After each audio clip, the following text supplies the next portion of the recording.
ഞാൻ നായകനായി എൻ്റെ ഒരു വലിയ ഫ്ലെക്സ് ഉള്ള സിനിമയ്ക്ക് ആൾക്കാർ ടിക്കറ്റ് എടുത്ത് കയറണമെന്ന് ചിന്തിക്കാൻ മാത്രം ബുദ്ധിയില്ലാത്തൊരു മനുഷ്യനല്ല ഞാൻ. കാരണം ഓഡിയൻസിന് എപ്പോഴും വേണ്ടത് പ്രോമിസിങ് പെർഫോമൻസ് ആണ്, more than an artist, more than a face value.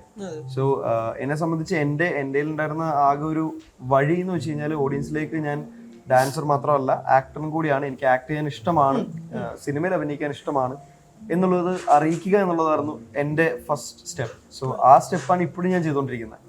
Even ഭീഷ്മപുറം ആയാലും റൈഫിൾ ക്ലബ് ആയാലും ഓഫീസർ ഓൺ ഡ്യൂട്ടി ആയാലും ഇപ്പൊ ചെയ്യുന്നതായാലും ഈ സിനിമയിലും ലീഡ് റോൾ എന്ന് പറയുമെങ്കിൽ പോലും ഈ സിനിമയ്ക്കും കഥാപാത്രങ്ങൾക്കും അത്ര ഇമ്പോർട്ടൻസ് ഉണ്ട്. എനിക്ക് മാത്രമല്ല, എനിക്കും ഗൗരിക്കും നരയൻ ചേട്ടനും ബാബു ആന്റണി ചേട്ടനും ഹരി കാർത്തി ഇവർക്ക് എല്ലാവർക്കും ഈ സിനിമയിൽ കൃത്യമായിട്ടുള്ള റോളുണ്ട്. ഇത് എവിടേക്കോ വന്നു പോകുന്നത് എന്നിലൂടെയാണെന്നുള്ളതാണ്. അല്ലാതെ ഈ സിനിമ എൻ്റെ റംസാന്റെ സിനിമ എന്ന് ഒരിക്കലും എനിക്ക് പറയാൻ പറ്റില്ല. കാരണം അത്രയും ആർട്ടിസ്റ്റുകൾ അത്രയും ഇമ്പോർട്ടൻ്റ് ആയിട്ടുള്ള ഒരു ക്യാരക്ടർ പ്ലേ ചെയ്യുന്ന ഒരു പടമാണ്. അതുകൊണ്ട് തന്നെയാണ് ഈ സിനിമയെ ചൂസ് ചെയ്യാനും കാരണം. എന്നെ നായകനാക്കി ഞാൻ ഒരു നായകൻ പരിപാടി എത്തുന്ന പടം ഞാനിപ്പോൾ ചിലപ്പോൾ ഞാൻ ചെയ്യൂല. അല്ലെങ്കിൽ അത് അത്രയും കൺവിൻസിങ്ങും അത്രയും എനിക്കും കോൺഫിഡൻറ്റ് ഉണ്ടാവണം. അത്രത്തോളം കാലം ഞാൻ ആൾക്കാരിലേക്ക് എത്തിക്കുകയുള്ളൂ. ഓക്കെ, ഞാൻ ഇന്ന ക്യാരക്ടർ ചെയ്യുന്നുണ്ട്, എനിക്ക് ഇന്നത് ചെയ്യാൻ പറ്റും. അങ്ങനെ പയ്യെ പയ്യെ ഓഡിയൻസിലേക്ക് വിശ്വാസം എത്തിക്കുക എന്നുള്ളതാണ്. ഓക്കെ, നല്ലൊരു ആക്ടറാണ് എന്ന് പറയിപ്പിക്കുക എന്നുള്ളതാണ്. അതിന് വേണ്ടിയിട്ടുള്ള ശ്രമങ്ങൾ മാത്രമേ ഇപ്പോൾ നടക്കുന്നത്. അതുകൊണ്ട് ഇപ്പോൾ എന്നെ സംബന്ധിച്ച് ലീഡ് ക്യാരക്ടർ എന്നുള്ളത് എൻ്റെ മനസ്സിൽ പോലും ഇല്ല. എന്നെ സംബന്ധിച്ച് ക്യാരക്ടേഴ്സ് ചെയ്യുക, നല്ല പടങ്ങളുടെ ആണെങ്കിൽ ചെറിയ ഭാഗമാവുക, അത്രയൊക്കെ ഉള്ളൂ. ഫസ്റ്റ് സ്റ്റേറ്റ്മെന്റ് ഉണ്ടല്ലോ, ലൈക്ക് അങ്ങനെ വിചാരിക്കാൻ മാത്രം ഇതല്ല ഞാൻ.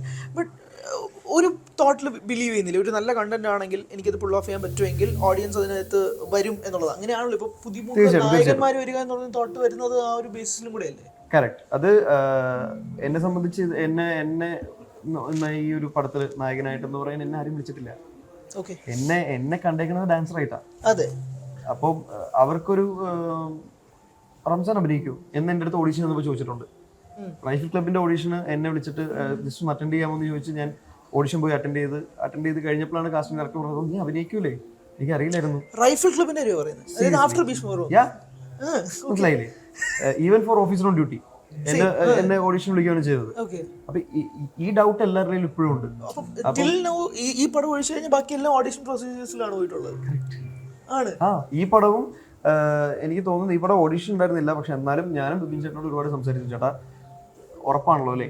കാരണം ഇത്രയും ഒരു ലീഡ് സ്പേസ് എനിക്ക് തന്നേക്കണ ആദ്യത്തെ വ്യക്തി നിങ്ങളായിരിക്കും. അത് എന്നിൽ ഭദ്രമാണെന്ന് ചേട്ടന് തോന്നിയാൽ മാത്രം എന്നെ ഫിക്സ് ചെയ്താൽ മതി. അതല്ലാതെ ഒരു റിസ്ക് എന്നിലോട്ട് എടുത്ത് നിങ്ങൾ ഈ പടം കോളാക്കേണ്ട ആവശ്യമില്ല. പക്ഷെ ബിബിൻ ചേട്ടനുള്ളൊരു കോൺഫിഡൻസ് ഉണ്ടായിരുന്നു. കാരണം എൻ്റെ അടുത്ത് പറഞ്ഞ കാര്യം അതായിരുന്നു, ഈ പടം റംസാന്റെ മാത്രമല്ല.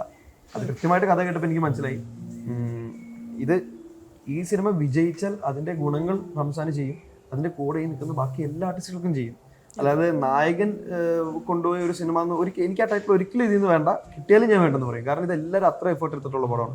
ഇതിന്റെ ക്യാരക്ടർ നിങ്ങൾ പടം കാണുമ്പോൾ മനസ്സിലാവും ഈ സിനിമയിൽ എങ്ങനെയാണ് ഓരോ ക്യാരക്ടറും പ്ലേസ് ചെയ്തിരിക്കുന്നത്. അത് തന്നെയായിരിക്കും ചിലപ്പോൾ ഈ സിനിമയ്ക്ക് ഞാൻ എസ് പറയാൻ കാരണം. ഞാൻ നേരത്തെ പറഞ്ഞ പോലെ ഒരു നായകൻ പരിപാടി പെട്ടെന്ന് വന്നു കഴിഞ്ഞാൽ ഞാൻ നേരത്തെ പറഞ്ഞ പോലെ ഒന്നില്ലെങ്കിൽ അത് അത്രയും കൺവിൻസിങ്ങും അത്രയും പ്രോമിസിങ് ആയിട്ടുള്ള ടെക്നീഷ്യൻസും ഡയറക്ടറും മ്യൂസീഷ്യൻസും കൂടാതെ എൻ്റെ പെർഫോമൻസിന് മോൾഡ് തീർക്കാൻ പറ്റുന്ന ആൾക്കാരായിരിക്കണം ക്രൂവിൽ ഉണ്ടാവുന്നത്. അങ്ങനെ വന്നു കഴിഞ്ഞാൽ ഞാൻ ചിലപ്പോൾ ചെയ്യും.